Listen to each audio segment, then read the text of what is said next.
사도행전 전체의 핵심 구절은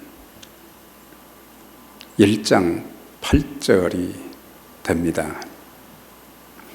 오직 성령이 너희에게 임하시면 너희가 권능을 받고 예루살렘과 온 유다와 사마리아와 땅끝까지 이르러 내 증인이 되리라 하시니라 하셨어요.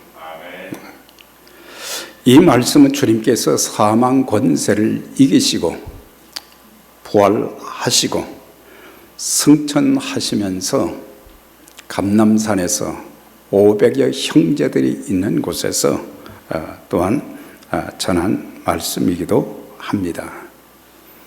사도행전 전체는 28장에 걸쳐서 하나님의 성령께서 그분의 사역을 어떻게 이끌어 가시는지의 모든 과정을 잘 설명해 주고 있습니다.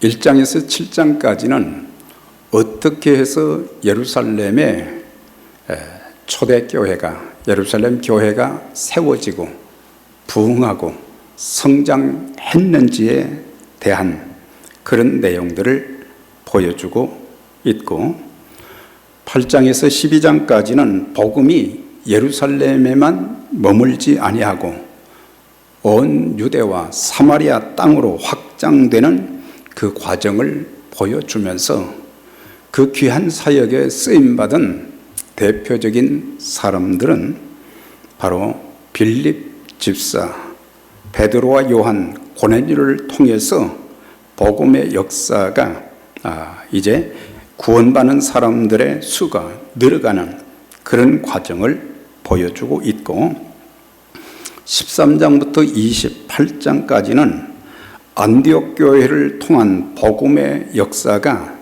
땅끝까지 퍼져나가는 과정을 통해서 하나님의 구원 역사가 어떻게 진행되는지를 보여주고 있으며, 특별히 이방 선교를 위해서 참 하나님께서 쓰신 그 대표적인 사람은 바나바와 바울이었던 것을 우리에게 또 알려주시고 있습니다. 그런데 우리가 이제 성경을 읽다 보면은 한 가지 주목할 것은 사도행전 11장 26절에 보면은 안디옥 교회에 대한 평가를 이제 사람들이 하게 되는데, 뭐라고 했느냐면 그 교회 성도들을 보면서 믿지 않은 사람들조차도 그 사람들이 어떻게 신앙생활을 하는지, 어떻게 살고 있는지, 무엇을 위해서 살고 있는지, 어떤 자세로 인간관계를 맺고 있는지, 이런 것들을 알았기 때문에 그들을 향해서 그리스도인이라는 칭호를 붙여주었던 것을 보게 돼요. 그래서 신약 성경에 이 그리스도인이라고 하는 그 칭호는 한 번밖에 나오지 않는 것을 보게 돼요. 그들이 그리스도인이라 불리우게 된 몇 가지 이유가 있다고 봅니다. 첫째는 그 교회 성도들은 죄사함과 구원에 대한 바른 이해와 확신이 있었다고 하는 거예요. 그냥 종교인으로 교회에 나오는 것이 아니라 얼마나 자신들이 하나님 앞에 죄인이었던 것을 깊이 깨닫고 통회하면서 예수 그리스도를 구세주와 주님으로 영접하는 그 구원의 확신, 내가 오늘 세상을 떠난다고 할지라도 정말 내 영혼이 주님 앞에 설 수 있는가, 이런 확신이 있으면 우리는 어떤 역경과 시련 속에서도 믿음으로 살게 될 것이고 하나님의 자녀다운 아름다움으로 살아가게 될 것입니다. 둘째는 그들의 인격과 삶의 모습이 참 주님을 닮아가는 아름다움이 보였기 때문에 단순히 죄 사함받고 구원받는 것으로 끝나는 것이 아니라 그들의 인격, 삶 속에서 가장 참 그리스도의 향기를 풍길 수 있는 그런 인격이 주님을 닮은 인격으로, 그들의 삶의 모습이 세상 사람들과는 전혀 다른 빛과 소금의 역할을 감당하는 그런 아름다움이 있었기 때문에 저 사람들이야말로 바로 그리스도인이다, 그렇게 부를 수 있게 되었다고 하는 것입니다. 세 번째는 하나님의 말씀에 대한 바른 이해와 순종이 있었기 때문이라고 하는 거예요. 우리가 이제 오늘 함께 봉독한 말씀 이후로 계속 이어지는 말씀을 보면은 안디옥 교회는 하나님의 말씀 앞에 절대적으로 순종하는 것, 교인들의 생각보다 더 중요하게 여긴 것이 하나님의 말씀이요 성령의 음성이었다는 것을 볼 수가 있고, 넷째는 영혼 구원을 위한 선교적 세계관이 분명했기 때문이다. 사실 예루살렘 교회는 참 숫자는, 구원받는 숫자는 늘어나고 또 아름다운 교회의 모습은 잘 형성을 했지만은 그들이 하지 않은 것이 뭐예요? 그들이 가진 복음, 그들을 구원시킨 생명의 복음이 더 이상 유다로, 또한 사마리아로, 또한 이방 땅으로 전해지지 못했다고 하는 거예요. 그래서 이제 우리가 사도행전 8장에 보게 되면 예루살렘에 큰 환란이 있게 되었다. 왜 그랬느냐?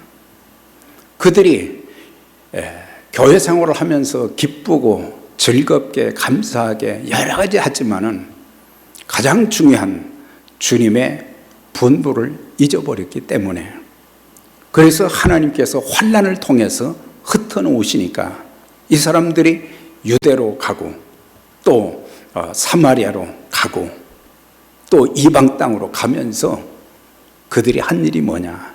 그냥 그들의 안위를 위해서 피난하는 그런 정도가 아니라 가는 곳마다 생명의 복음을 전하는 역사가, 그래서 복음이 유다와 사마리아 땅으로 점점 퍼져나갔던 것을 볼 수가 있습니다. 우리 교회도 이 시대에 하나님께서 우리 교회를 세워주신 존재 가치의 1순위가 뭐겠어요? 물론 우리가 모두가 다 예수 믿고 구원받는 그것, 영생을 얻는 건 중요하지요. 그런데 또 우리가 간과하지 말아야 될 것이 뭐냐? 하나님께서 내가 죄인이요, 죄 때문에 하나님의 진노와 심판을 받아서 영원한 지옥 형벌에 떨어질 우리를 구원해 주신 그 하나님께서 우리에게 성령님이 말씀하시는 것이 뭐예요? 주님을 아직도 알지 못하고 믿지 못하는 우리의 형제 자매들이나 우리의 부모님들이나 더 나아가서는 이 지역을 벗어나서 땅끝까지 참 복음을 전하는 선교적 사명을 살아가는 그런 선교사들을 생각하며 단순히 물질의 후원에 그치지 말고 내 주변부터 시작해서 계속해서 복음을 전하는 그런 일을 감당하라고 말씀을 하고 있습니다. 그래서 우리 교회도 하나님 보시기에, 세상 사람들이 보기에 그리스도인다운 아름다움이 있고, 또 우리 교회가 복음적인 교회로 잘 성장해서 하나님 앞에 붙잡혀 귀하게 쓰임받는 은혜의 역사가 있기를 주의 이름으로 축원합니다. 초대교회 당시 세계에서 가장 큰 3대 도시가 있었어요. 가장 큰 도시는 로마시였고, 그때 당시 로마시의 인구는 한 70만 명이 되었다고 그러죠. 두 번째로 큰 도시는 이집트의 알렉산드리아, 거기도 참 인구 수가 로마시 다음으로 많고, 셋째는 오늘 본문에 나오는 시리아의 안디옥, 그 도시, 이 안디옥은 헬라 문화의 중심지이자 동서양의 문화가 만나는 곳으로 세계 무역의 중심지로서 많은 사람들이 왕래하게 되어지고 또 살고 있는데, 그 당시 인구가 한 50만에서 60만 가까이 되었다고 하는 거예요. 2000년 전에 엄청난 큰 도시죠. 그래서 이 예루살렘의 핍박을 받은 성도들이 이제 유대와 사마리아로 이제 피난을 가면서도 복음을 전했는데, 거기서 그친 것이 아니라 주님께서 분부하신 그 말씀 따라 예루살렘과 유다와 사마리아와 그 다음에 땅끝까지, 그러니까 이방 지역까지 그리스도인들이 가서 세운 교회가 안디옥 교회라는 것을 알 수가 있습니다. 그래서 그들이 예루살렘에서 믿었던 사람들이 그곳에 가서 맨 먼저 한 것이 먹고 사는 문제가 아니라 교회를 세우기 시작한 것이 안디옥 교회고, 교회를 세워가지고 그들이 한 일이 뭐냐면 복음을 전하는 일에 앞장을 서서, 처음에는 유대인들에게만 복음을 전하다가 하나님의 뜻은 온 세상의 모든 백성들이 다 구원받기를 원하시는 것이 하나님의 뜻이라는 것을 깨달았기 때문에 헬라인들, 꼭 헬라 사람들만 말하는 것이 아니라 이방인들에게 계속해서 복음을 전하는 그런 역사가 있게 되었고, 그러면서 그 교회는 다민족의 많은 참 국적이 다른, 또 피부 색깔이 다른, 언어와 문화가 다른 그런 사람들이 그 교회에 모여들고, 또 그들이 훈련받아서 그 교회를 잘 세워가는 아름다움이 있게 되어졌고, 그래서 그 교회는 대표적으로 가장 선교적 마인드를 가진 복된 교회로 참 쓰임 받은 것을 볼 수가 있습니다. 자, 이렇게 안디옥 교회가 뭐 바울이 세운 것도 아니고 그들이 모여가지고 하나님께서 우리를 이곳에 보내신 것은 복음을 전하기 위해서 교회를 세워 주셨는데, 그런데 지도자가 이제 없단 말이죠. 그래서 예루살렘의 교회가, 안디옥 교회가 이렇게 왕성하게 참 복음적인 사역을 잘 감당하고 있다는 그 소식을 듣고는 그래도 신앙을 지도할 수 있는, 또 사역의 방향을 인도할 수 있는 그런 지도자가 필요하다. 그래서 누구를 보낼까? 그렇게 하다가 바나바를 보내게 돼요. 바나바는 목회자가 아닙니다. 평신도 리더입니다. 평신도 리더가, 그럼에도 불구하고 안디옥 교회에 이런 사람을 보내야 된다. 그래가지고 그를 파송을 하게 된 거예요. 그런데 자기가 그 맡은 그 안디옥 교회를 자기 혼자 하려고 하지 않았어요. 그는 사역을 시작할 때부터 자기가 혼자 사역하는 것보다는 동역자를 구해서 같이 사역을 해야 되겠다. 그리고 과거에 참 사울이 예수 믿는 사람들을 그렇게 핍박하고 죽이는 일을 했지만은, 다메섹 도상에서 예수님 만나고 나서 이 사람이 변화되고 아라비아에 가서 3년 동안 또 훈련을 받고, 그 다음에 자기 고향 이제 길리기아 다소에 가 있는 그 거리가 말이죠, 안디옥에서 길리기아 다소까지 226km가 된다는 거예요.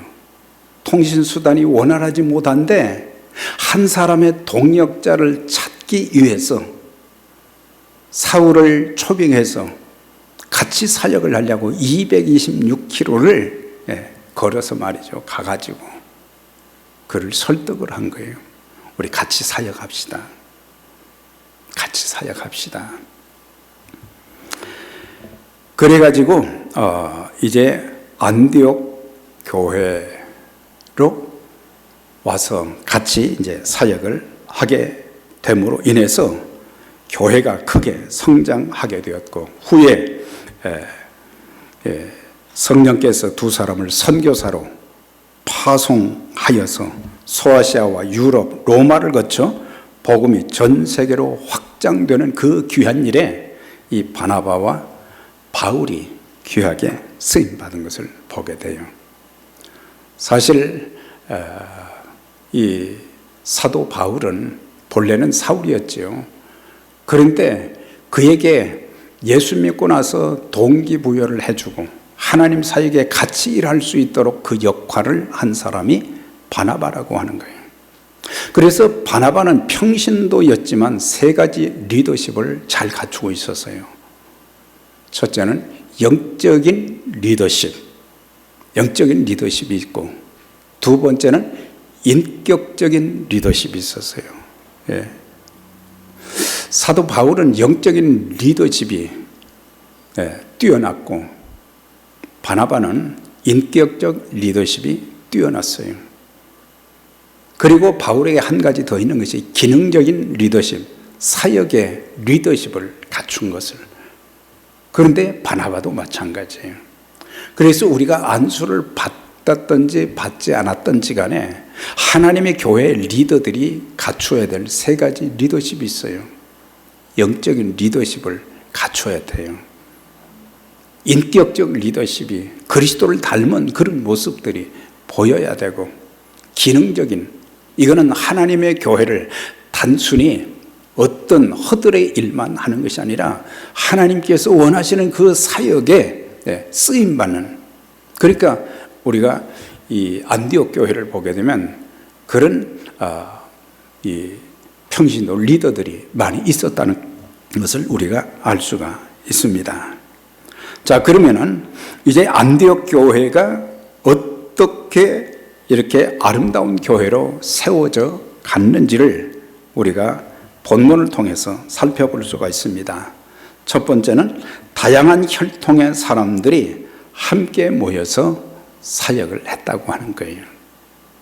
이 앞부분의 1절에 나오는 그 말씀을 보게 되면은 5명의 이 지도자들이 이렇게 나오죠.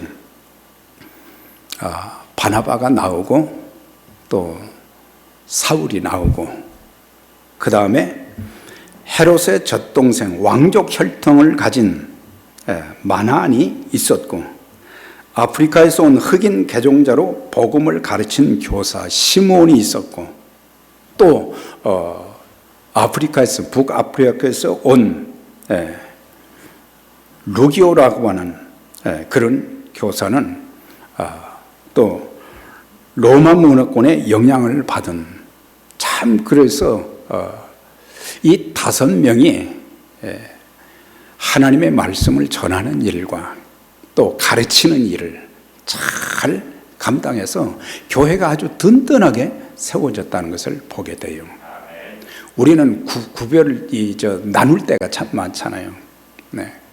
그런데 그들은 어디서 왔느냐, 어떤 피부 색깔을 가지고 있느냐, 문화가 어떠냐, 언어가 어떠냐, 생활이 어떠냐, 이런 거에는 상관없이 오직 하나님께서 이렇게 여러 민족의 사람들을 하나님께서 예수 믿게 하시고, 그 다음에 안디옥 교회에서 훈련받아서 또 다른 영혼들을 살리는 그 귀한 일을 감당한 것을 참 보면서 오늘 이 시대에 교회들이 참 본받아야 될 그런 교회, 우리는 한국 사람 아니면 안 된다, 그게 아니라 모두가 같이 마음을 같이 해서, 그래서 이렇게 연합하고들, 지난주에도 말씀드렸죠.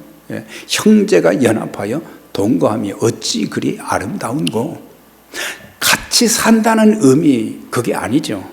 같이 지내면서 형제 의식을 가지고 살면서 서로 마음을 같이 해서 하나님의 일에 협력하여 쓰임받는 그래서 삼겹살은 쉽게 끊어지지 않는다는 것처럼 우리가 연합이 그만큼 중요한 거예요.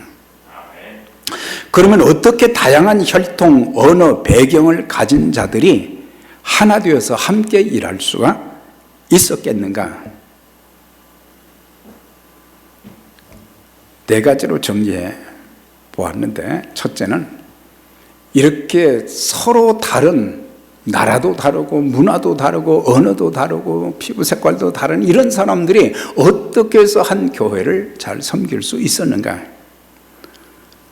첫 번째는 그렇게 할 수 있었던 것은 같은 비전을 가졌기 때문이다.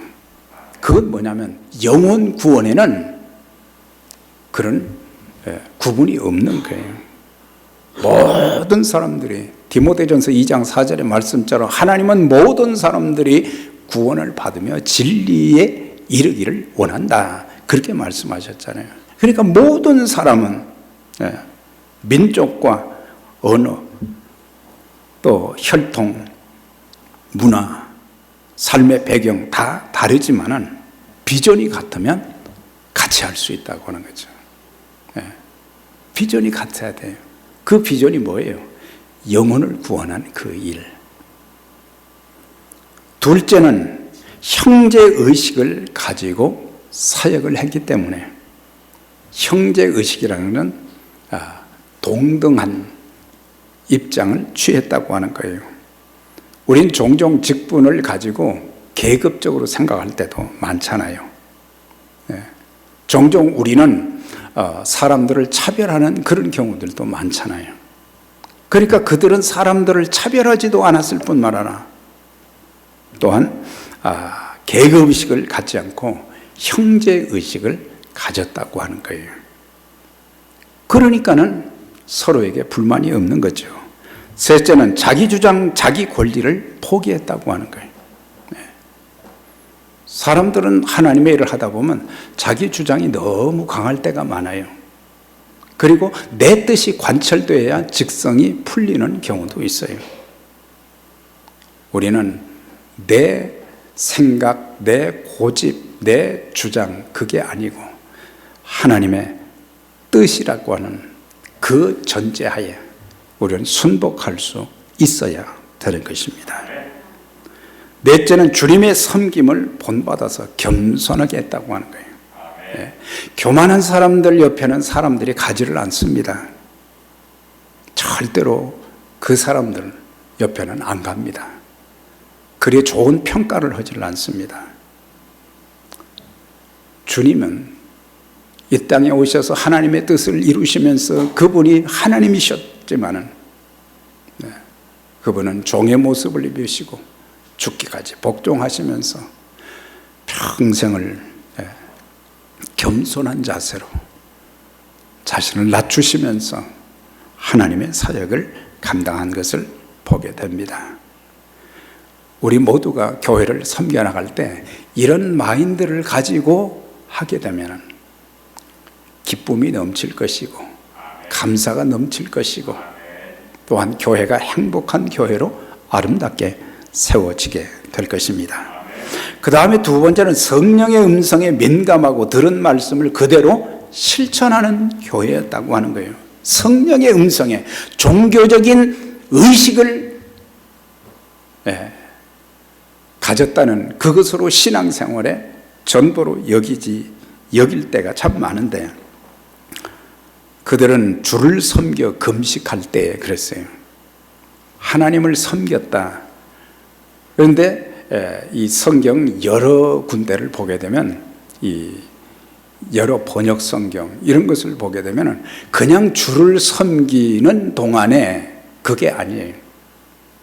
그들이 하나님 앞에 예배 드리고 있을 때 성령께서 그들에게 말씀하셨다고 하는 거예요.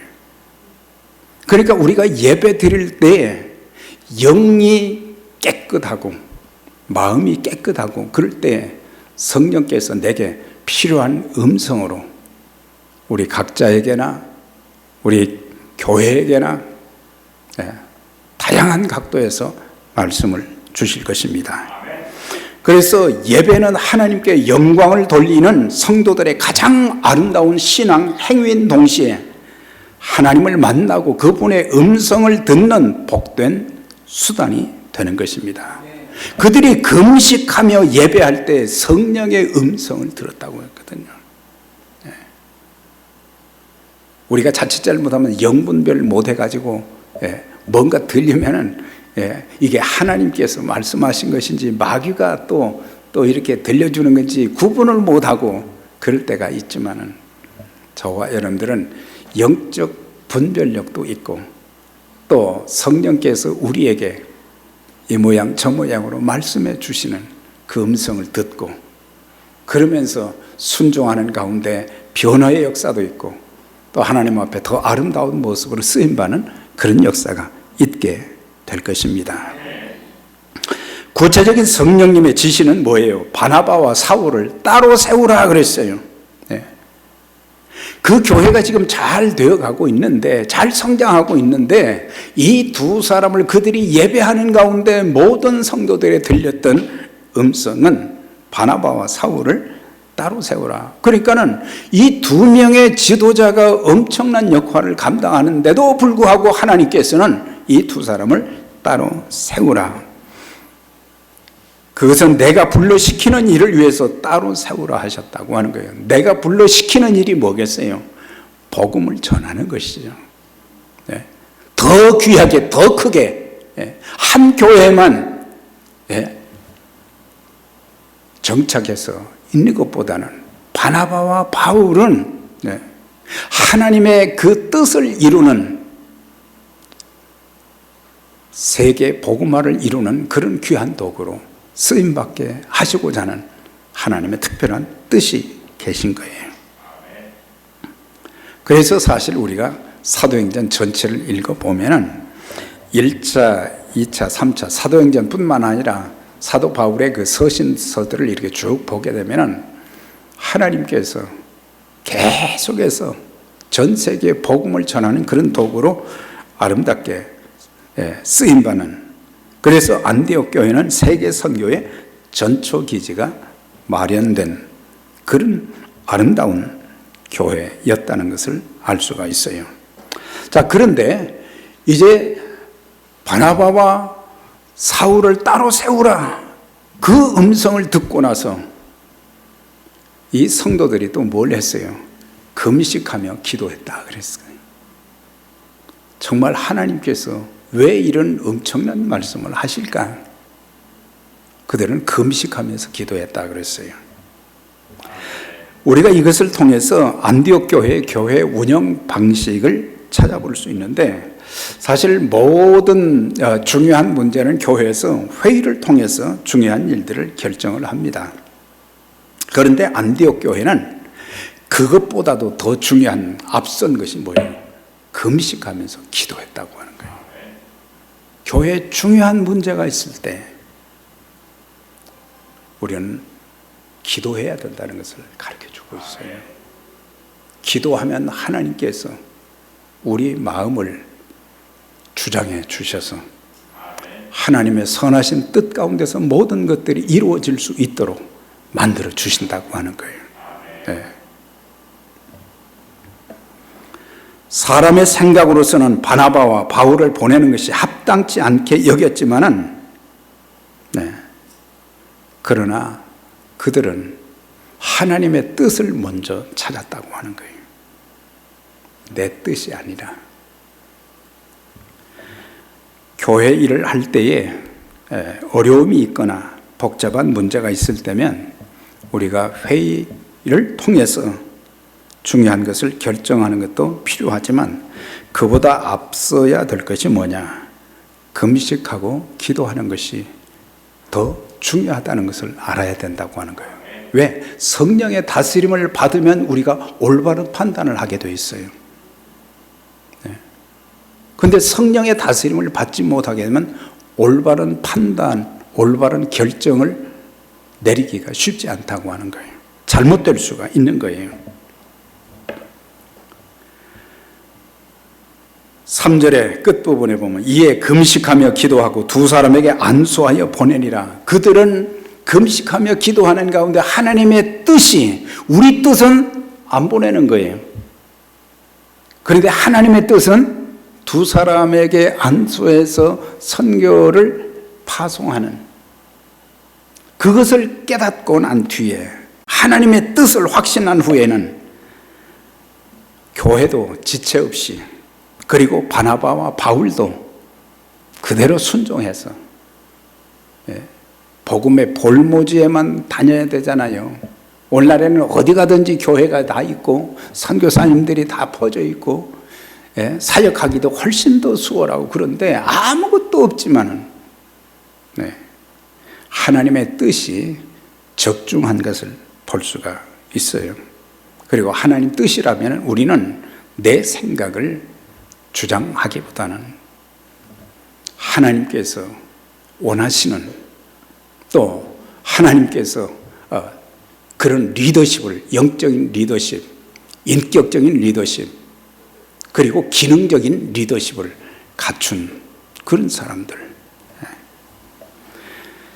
이제 중요한 한 가지만 더 말씀을 드리면은, 이 안디옥 교회는 이렇게 사람들을 잘 훈련시켜서 키운 교회였기 때문에 세계 선교의 가장 아름다운 모습으로 쓰임 받은 거예요.